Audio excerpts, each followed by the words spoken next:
Waalaikumsalam warahmatullahi wabarakatuh. Nah, hari ini kita kuliah MK AMDAL pertemuan yang ke-11. Temanya hampir sama kayak kemarin ya, cuma saya kemarin udah menjelasin yang ke-12 duluan tentang prinsip-prinsip penyusunan dokumen AMDAL. Sebenarnya dokumen AMDAL ini luas dia pengertiannya, cuman udah saya rangkum menjadi singkat. Cuman pas saya rangkum menjadi singkat tuh jadi kayak ada yang double-double ininya apa namanya eh, isinya lah. Jadi biarpun isinya double-double ya sekalian kita ngulang lagi ataupun ngingatin lagi ada kendala atau di mana apabila nanti udah banyak ngerti, nanti pas materi berikutnya saya tingkatkan lagi. Oke lah, kita mulai aja ya. Kita bahas prinsip-prinsip penyusunan dokumen. Kalau yang minggu depan tuh yang ke andal nih, kemudian yang ke minggu depannya lagi itu andalnya yang kemudian yang terakhir lalu RKL dan RPL. Kita lanjut. Nah, tadi ini pagi itu makanya saya hari ini ngajar sebentar karena terlalu lama apa ya waktunya ada sosialisasi kompetensi kampus antar program studi. Jadi program studi itu mengikut lomba kampus merdeka lah. Nah, jadi jelasin di situ. Habis waktu di situ makanya pagi tadi nggak sempat kuliah atau apa kan. Oke lanjut ya. Nah, oh iya nih mohon maaf nih gambarnya belum ada. Nanti gambarnya saya lengkapin pas apa namanya pas MUAS lah. Nah, pengertian dokumen AMDAL. Dokumen AMDAL merupakan salah satu dokumen lingkungan agar bisa melakukan tindakan terhadap lingkungan seperti yang tertulis dalam dokumen tersebut. Maksudnya itu, dokumen AMDAL ini kan merupakan salah satu dokumen lingkungan. Nah, dokumen itu kan banyak dia, ada dokumen apa ya? Dokumen administrasi, dokumen borang, dokumen apa. Kalau ini dokumen dia tentang dampak lingkungan supaya bisa melakukan hal yang sudah tertulis di dokumen. Nanti yang kita belum tahu kan siapa yang nulis dokumen, habis itu dokumen ini untuk siapa, siapa yang periksa. Intinya itu dokumen itu isinya tentang lingkungan dan dokumen itu akan menjadi acuan dalam kegiatan si penyusun itu. Jadi dia seperti nyusun kegiatannya lah. Oh nanti kami bakal seperti ini. Nah, hampir sama kayak proposal penelitian kan. Oh saya mau ini proposalnya. Saya nanti mau melakukan ini, mau analisis ini, mau bikin kesimpulan ini atau apa. Cuman bedanya dokumen AMDAL sama proposal penelitian tuh gini. Kalau proposal itu dia cuma tahapan-tahapan aja, tapi kalau dokumen AMDAL itu dia membahas risikonya. Misalkan nanti kalau tercemar apa yang kita lakukan? Udah ada dia perencanaannya, ganti ruginya lah, skenario-nya atau apapun yang kira-kira kita prediksi lah. Oh misalkan mohon maaf nanti pada saat perusahaannya nanti ada kecelakaan kerja. Nah, pas kecelakaan kerja apa ganti ruginya ke masyarakat atau ke pekerja ataupun kalau merusak lingkungan seperti apa. Nah, jadi itu dokumen pasti tebal lah karena dokumen pekerjaan aja setingkat skripsi aja tebal, apalagi dokumen yang ada bisa memprediksi bagaimana kejadian kedepannya nanti. Jadi secara sederhana dokumen AMDAL merupakan dokumen menjadi syarat untuk memperoleh izin lingkungan. Nah, jadi kan supaya dapat mendirikan sesuatu di lingkungan, misalnya di daerah kita lah, ya supaya dapat izinnya itu dia harus ada dokumen tadi. Nah, dokumen tadi itu kan udah diperiksa lah. Nah, apakah ini udah jelas rencananya, udah jelas resikonya, udah jelas ganti ruginya. Kalau emang udah pas, habis itu nanti ada di pembahasan selanjutnya masyarakatnya setuju ataupun masyarakat setuju nih dengan resiko ini, peluang ini atau apa, kalau udah setuju ya baru diizinkan AMDAL-nya. Nah, gitu intinya. Saat ini dokumen AMDAL menjadi pembahasan tersendiri dalam RUU Cipta Kerja atau yang sekarang kita sering kan yang kayak Omnibus Law itu semacam nih undang-undang dalam apa ya dunia kerja. Tapi kalau ingin menjadikan suatu proyek atau apa, dia sekarang dokumen AMDAL nih diminta udah jadi. Dulu kan AMDAL itu cuma syarat ataupun apa biarpun bisa dibilang wajib ya. Tapi kalau sekarang nanti harus ada dalam undang-undang Cipta Kerja tuh harus udah dibuat bahwasanya perusahaan itu harus bikin AMDAL. Nah, makanya dia nanti akan lebih ditingkatkan lagi atau lebih diketatkan lagi lah dokumennya itu. Khususnya berkenaan dengan syarat-syarat untuk mendapatkannya. Iya, syarat-syarat untuk dapat AMDAL tadi ya diperkuat tadi. Kalau boleh saya ulang itu ya ada uji masyarakatnya, habis itu lolos kriteria solusinya, perencanaannya semua lah dokumen itu lengkap. Cuman kalau kita orang biasa baca ya mungkin ya agak capek atau lama karena kan dokumennya tuh sampai sedetil mungkin. Cuman ya kalau menyusunnya aja sampai di naskah tuh 75 sampai 150 hari, ya bayangin aja orang bacanya pasti dia banyak juga lah tuh capek. Nah, jadi dokumen yang tebal lah. Nah, secara khusus dalam undang-undang aduh batuk. Undang-Undang Nomor 32 Tahun 2009 Pasal 23 mengatur tentang perlindungan dan pengolahan lingkungan hidup. Nah, jadi kan makanya dibikin AMDAL itu karena dia udah ada undang-undang duluan. Undang-Undang Nomor 32 ini dia ingin apa ya?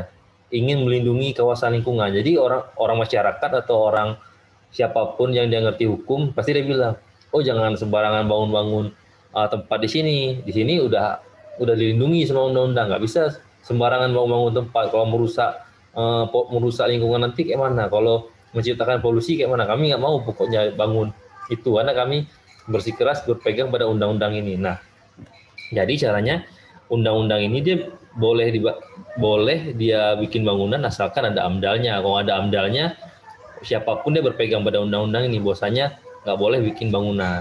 Gitu. Di dalamnya mengatur kriteria usaha yang berdampak penting terhadap lingkungan yang wajib dilakukan dalam dokumen AMDAL. Nah, di sini lebih diperincikan lagi dia tuh.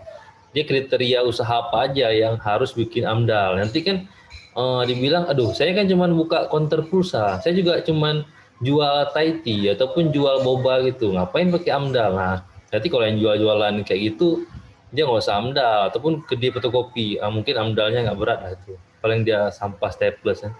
Kalau yang kayak PT-PT besar atau perusahaan besar tekstil atau apa tuh baru AMDAL, makanya nanti kalau nggak dibuat peraturan kayak gini nanti orang bilang, si bapak itu dia nggak minta AMDAL kok, kenapa saya minta AMDAL, kan saya harus keluar uang nih. Apalagi kayak saya bilang kemarin kan, AMDAL itu dia bisa ngupahin orang untuk nyusun. Kalau kita emang nggak sanggup nyusun, kayak tokeh-tokeh itu nggak sempat biasanya, dia upahin orang. Aduh, saya udah bayar-bayar mahal orang untuk bikin AMDAL, kenapa PT lain nggak bikin AMDAL, padahal PT-nya beda, satu lagi apa tuh jualan token, satu lagi bikin pewarna kain, ya pasti beda lah itu, biarpun sama-sama skala profitnya mungkin sama tapi dampaknya itu beda. Nah, itu dia makanya di sini jelasin kriteria mana aja yang harus dilengkapi dengan dokumen AMDAL. Nah, ini kan setiap usaha yang pertama, setiap usaha yang mengubah bentuk lahan dan bentang alam. Oh, jadi ini maksudnya usaha tuh yang nanti dia ngubah alam membentang lahan. Mungkin dia yang awalnya apa ya, lerengnya terjal ataupun daerahnya kayak mana ya, daerahnya mungkin daerah kering atau PT itu jadi berlumpur, ataupun daerah bukan ini sih, lebih ke bentuk alamnya, misalkan daerah itu kayak terjal lah, daerah yang pegunungan, tapi kalau dari bangun tempat itu mungkin jadi curam atau apa, pokoknya dia mempengaruhi bentuk lahannya. Bentar ya, contoh lah, mungkin orang usaha pinggir sungai, mungkin sungainya jadi agak lebar, awalnya nggak lebar. Intinya dia mempengaruhi bentuk bentuk alamnya, bentuk lingkungannya. Kemudian yang kedua, setiap usaha secara potensial dapat menimbulkan pencemaran atau kerusakan. Nah, kalau ini saya bisa contohin. Jadi ini pencemaran asap misalnya, ataupun pencemaran pembakaran amonia. Kayak setiap PT besar itu dia pasti ada cerobong api kan. Nah, cerobong api itu sebagian orang mungkin udah tahu apa maksudnya. Sebagian orang juga, api itu dia untuk membakar gas racun tadi. Gas racun tadi selain dibuang ke air bisa juga dibakar. Ya dibakar kan lenyap tuh zat racunnya. Cuman baunya ini atau apanya tuh bikin polusi. Nah, itu dia harus bikin AMDAL kayak gitu. Ya kalau baunya itu polusi, kalau baunya itu zat berbahaya kan susah juga. Kemudian segala kegiatan usaha yang melakukan eksploitasi terhadap sumber daya alam baik yang terbarukan maupun tidak terbarukan. Oh, ini maksudnya usaha ini eksploitasi itu kayak memanfaatkan lah. Ibaratnya kalau saya contohin, kalau nggak saya salah contoh ya, penambang pasir sungai. Jadi misalkan ada kontraktor ya, dia jualan batu alam tah pasir atau jual pasir lah. Dia kalau krok-krok terus kan berpengaruh tuh, sungainya lebar lah, dalam siapa. Nah, itu maksudnya tuh eksploitasi. Kemudian kalau yang berikutnya tuh yang keempat, setiap usaha yang memanfaatkan lingkungan hidup dan berpotensi terhadap pemborosan dan kemerosotan sumber daya alam. Nah, ini maksudnya ini, kalau saya nggak salah contohin lagi nih, kalau nggak salah nih, kayak PT tambang di Papua ya, itu kan terus dikeruk ataupun dimanfaatkan, bisa-bisa dia cepat habis. Misalkan yang kelola mungkin apa ya, orang-orang yang orientasinya lingkungan, bukan orientasinya untung aja, mungkin diambilnya nggak begitu banyak. Tapi kalau orang yang orientasinya tuh untung aja atau profit, dia keroknya banyak. Nah, makanya usaha-usaha kayak gitu perlu adanya AMDAL. Kemudian lanjut lagi, setiap usaha yang hasilnya dapat mempengaruhi lingkungan alam, lingkungan buatan, serta lingkungan sosial budaya. Oh ini ya, misalkan ini kan misalkan suatu PT misalkan dikatakan di Aceh. Nah, tenaga ahlinya tuh harus pakai orang luar, nggak bisa nih orang Aceh, orang Indonesia, kadang pun nggak bisa. Kita harus panggil ini harus orang luar. Itu pengaruh ke sosial budaya karena kan kita harus interaksi sama orang orang luar ya, orang bule gitu apa. Sementara kalau kita interaksi sama sesama beda provinsi pun agak beda. Misalkan tiba-tiba orang Papua ataupun orang Jawa kerja apa kita, pasti kan agak beda budayanya. Begitu.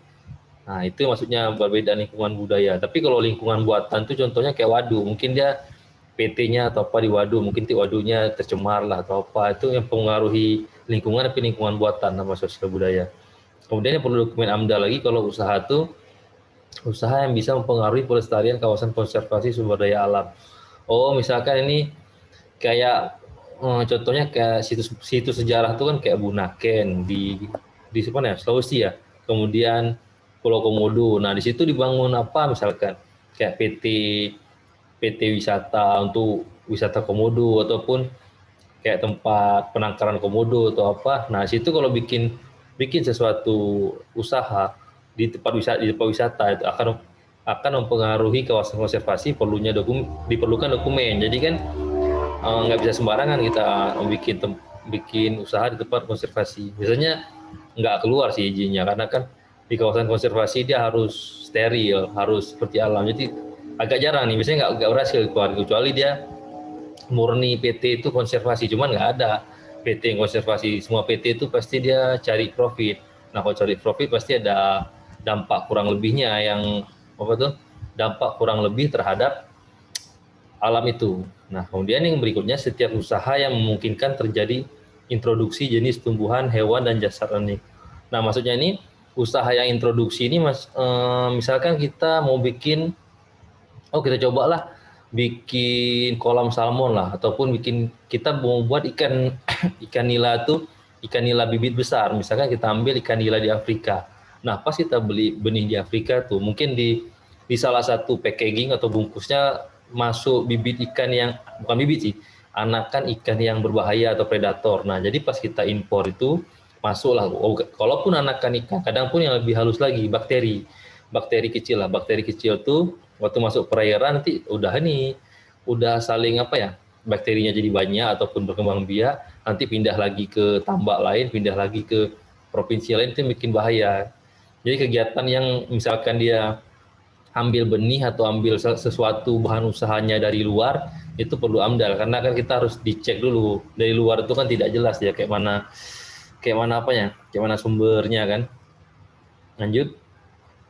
Oh, ada lagi nih, pas saya warnai pula. Setiap usaha yang beroperasi untuk pembuatan dan penggunaan bahan hayati dan non hayati.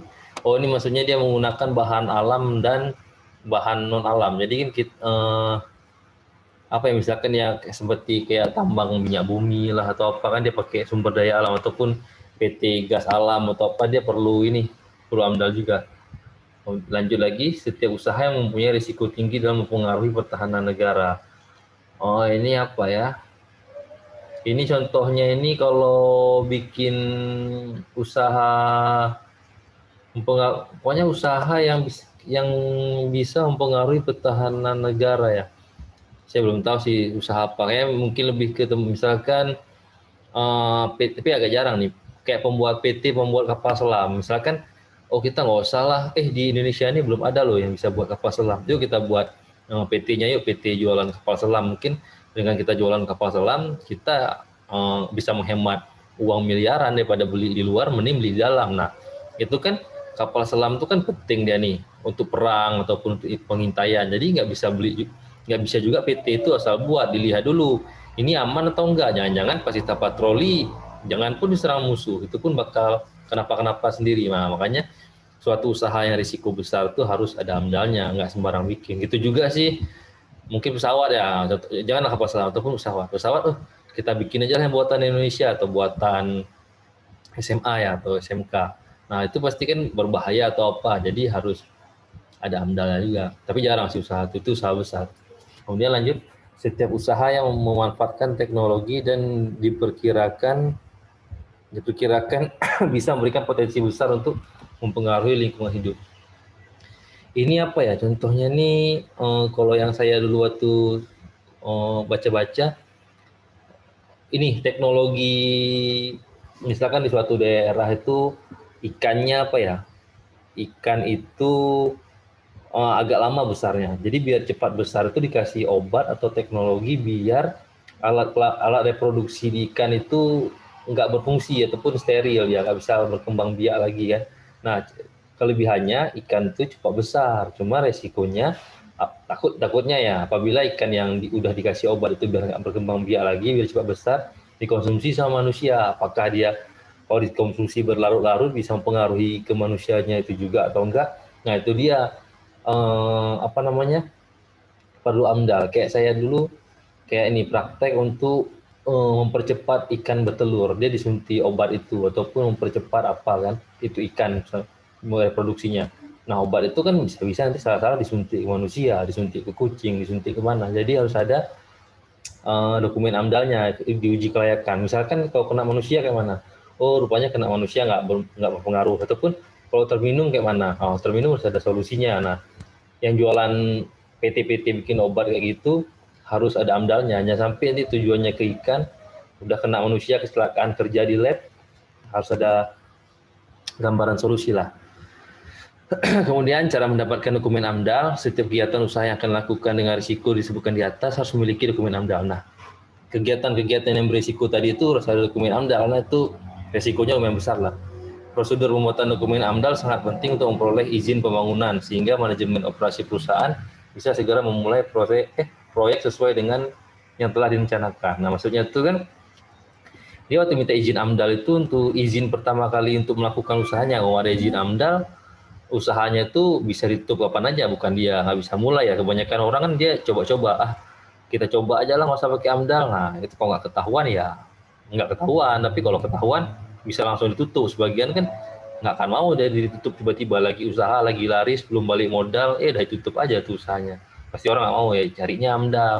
Nah kalau nggak bisa buat, kayak saya bilang, ada jasa yang mau buatin AMDAL. Nah maksudnya di paragraf ini, kalau dia udah beres izin AMDALnya, baru dia nanti bisa mulai usaha, bisa udah agak tenang lah. Oh aku udah aman loh dokumen AMDALnya, baru bisa usaha. Cuman yang saya belum tahu lagi ya, biasanya kalau di kelas saya tanyain, dokumen AMDAL ini berapa lama berlaku? Ibaratnya tuh kan, dokumen AMDAL itu kayak kita punya SIM. Misalkan SIM itu berlaku 5 tahun. Oh dalam 5 tahun kita dianggap masih bisa lah bawa Honda. Dari 5 tahun lagi itu diperpanjang. Jangan-jangan kita udah nggak bisa lagi, mungkin tangan kita udah, mohon maaf, mungkin ada kecelakaan, mungkin udah patah atau apa, susah untuk Honda, kan bisa-bisa nggak keluarin lagi SIM-nya. Nah gitu juga AMDAL, awalnya dia 5 tahun awal dia nggak ada pencemaran, cuman udah agak lama ini udah mulai tercemar nih. Mereka udah mulai menghemat biaya produksi di buangan limbah, mereka buang asal-asal aja biar nggak usah banyak ahli produksi, beli obat ataupun beli cairan ataupun apalah zat yang bisa menetralisir limbah. Jadi mereka nggak usah beli aja, buang aja ke laut, kan lebih hemat, lebih banyak cuan ya kalau orang bilang. Nah itu ya perlu diseleksi lagi dalam berapa tahun sekali, dilihat oh ini masih seperti dulu ataupun oh ini udah berbeda sekarang, makanya perlu di-upgrade lagi dokumen AMDAL-nya.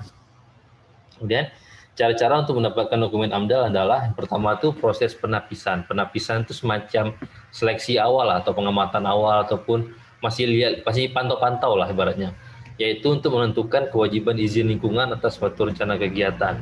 Jadi dia lihat sekilas, ini perlu izin nggak sih?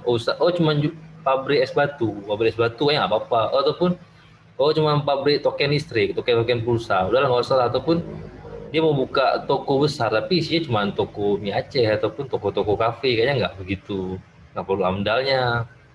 Kemudian proses pengumuman atas rencana kegiatan usaha terhadap masyarakat. Nah, jadi kan udah dia screening pertama tadi di tempat AMDAL itu, dia juga ini lapor ke masyarakat atau dia kayak sosialisasi lah. Karena kalau masyarakat kita kasih dokumen AMDAL yang tebal itu dia nggak baca, pasti dia bilang oke-oke aja. Padahal nanti pas kejadian protes juga. Jadi dia harus semacam kita presentasi ya masyarakat. Nanti kalau udah presentasi dia masyarakat ngerti sendiri dia. Oh pasti dia tanya sendiri. Oh kalau kayak gini kayak mana? Ataupun oh kami misalkan buat kafe ya. Oh kami nggak bisa buat kafe di sini. Di sini tempat ibadah, tempat ngaji, tempat apa kan? Buat kafe boleh tapi jangan di sini di daerah lain. Nah, di agak jangan dekat-dekat sini lah, agak berapa kilometer di sini. Nah itu contohnya ya. Tapi kan itu bukan AMDAL lingkungan. Itu lebih AMDAL sosial lagi. AMDAL yang lingkungan ya mungkin lebih pencemaran atau apa kan.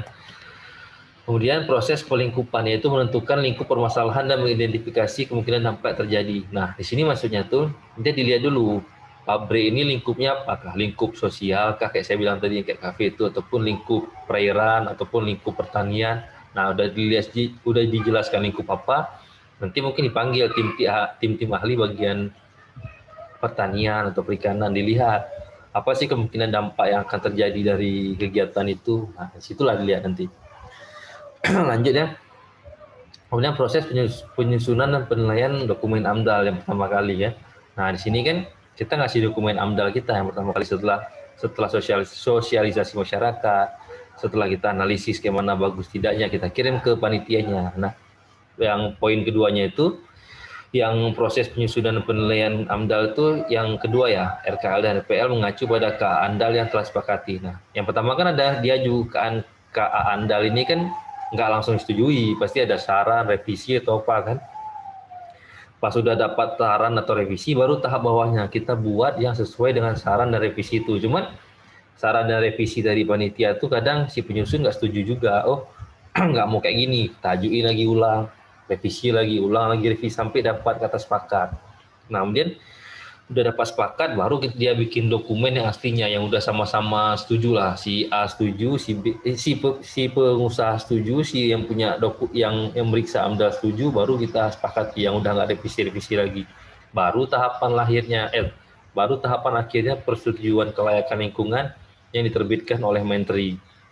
Nah maksudnya di sini kan kalau udah diperiksa sekitar tadi 75 atau 110 hari udah oke, udah beres semuanya, baru nanti dokumennya tuh disahkan oleh menteri. Sini bilang ada menteri, mungkin ada gubernur atau siapa, pokoknya pejabat lah bahwasanya yang kira-kira yang tetua di daerah itu ya, paling enggak ya kalau bupati masih kecil sih, tapi boleh juga karena dia mewakili satu kabupaten. Kalau ada usaha nih dia tahu lah, apalagi gubernur, kalau gubernur dia ada besar, dan apalagi kalau menteri itu udah kuat lah dokumennya. Ini contoh dokumen AMDAL dapat dilihat pada dokumen izin tata ruang, izin prinsip lokasi, peta terkait dan sebagainya. Oh maksud paragraf ini, kalian misalkan ditanya, kalian pasti tanya, dokumen AMDAL kayak mana sih? Dokumen AMDAL itu yang kayak apa ya? Di mana saya lihat? Nah, di sini dia dapat lihat pada dokumen izin tata ruang. Nah, dokumen izin tata ruang itu biasanya untuk dokumen-dokumen besar. Contohnya kayak bangun gedung integrasi utuh, itu pasti ada dokumen AMDAL-nya itu. Karena kan dia di lingkungan ya, merubah lingkungannya awalnya Alpen tuh kayak mana dengan bangunnya utuh, nah udah beda tuh. Itu pasti ada AMDAL-nya. Minta lihat aja tuh di bagian perencanaan pasti ada dokumen AMDAL kalau yang perlu. Ataupun contoh lain apa ya? Kayak ada PT yang di sekitar Alpen tuh, PT beton tuh. Nah, itu ditanya tuh ada dokumen AMDAL-nya enggak? Biasanya udah ada sih. Nah, dia kan bikin kegiatan semen. Itu juga kayak PT Mifa di Melabu. Kemudian apalagi ya, Suzuya di Melabu itu kan biarpun di tengah kota ada juga mungkin AMDAL lingkungan, mungkin penggunaan AC-nya terlalu banyak atau enggak, pembuangan limbah perusahaannya kemana, jadi ada lah, bisa dilihat di dokumennya di sana. Kemudian itu selain itu pengurusan dokumen AMDAL membutuhkan waktu tidak sebentar, prosesnya 75 sampai 110 hari, itu yang dikerjakan maksimal ya, sekitar 110 hari itu ibaratnya 5 bulan. Itu kalau kerja maksimal, kalau kita kerjanya lambat-lambat kayak ngerevisi proposal atau bikin laporannya lama kali, laporan praktikum lah, itu ya bisa lebih lama lagi, bisa hampir setahun kalau lama buatnya. Itu yang cepat mungkin sama pakai orang ahlinya, kalau nggak ahli lebih lama lagi. Nah, itu poin terakhirnya. Maka dari itu dalam manajemen perusahaan harus melakukan analisis dampak lingkungan yang tepat dalam perencanaan usaha. Nah, jadi kan intinya tuh kita harus bikin dokumen AMDAL itu sebaik mungkin ya, sampai direvisi terus ataupun udah kita buat, mungkin perusahaan kita ini kalau kenyataannya dan orang tahu nggak merugikan lingkungan lah, bagus lah. Cuman salah di cara tulis saja, nggak bisa mendeskripsikan hasil labnya, nggak bisa mendeskripsikan peluangnya, nggak tahu tulis apa yang awalnya aman, malah jadi bahaya gitu. Ataupun yang harusnya nggak tercemar, kita bilang tercemar, karena kita nggak bisa buktiin dokumen-dokumennya, ataupun nggak satu salah cara pas pengukuran pH, salah cara ukur kualitas air. Jadi makanya kalau kita nggak yakin, selain minta lihat dulu, kalau udah kita buat dokumennya, minta review sama orang ahlinya, ataupun dari berikutnya minta tolong aja bikin sama orang, biar nggak salah tadi. Karena kalau salah tuh udah lama kali di amdalnya, tertahan di amdal, usaha nggak mulai-mulai. Jadi kan susah juga itu, makanya harus bagus lah bikin dokumen amdal. Oke, materinya sampai hari ini, sampai slide ini aja. Kalau ada yang mau ditanyain, silahkan tanyain ya. Hari ini saya nggak lama karena ada mau kegiatan. Tapi ini masih bisa lah kalau ada yang mau bertanya. Ada yang mau bertanya nggak? Kalau ada bilang ada, kalau nggak ada juga bilang aja nggak ada, nggak apa-apa kok. Saya cuma jelasin. Icut yang mana, Cut? Ada yang mau tanyain? Nggak ada, Pak. Cut nggak ada ya. Dewi gimana? Ada yang tanyain nggak? Ada, Pak. Ada. Firma gimana? Ada yang mau tanyain?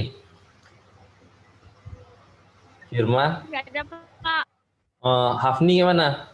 Ada yang mau tanyain? Nggak ada, Pak. Oh iya, Firma nggak ada. Kalau Hafni ada? Ada yang mau tanyain nggak? Nggak ada. Si Ahmad udah itu ya, pergi ya. Berarti siapa yang nggak ada ya? Saya Rawati ya. Absennya di tas pula nih saya. Ini cuma si Cu, Dewi, Firma, Ahmad ada tadi, Hafni, sama Seira ya. Siapa lagi ya? Masih sebongkar absennya dalam pula. Bentar-bentar. Ekosistem ya. Mana sih? Oh ini dia nih, Ramdal ya. Kita tandai aja lah.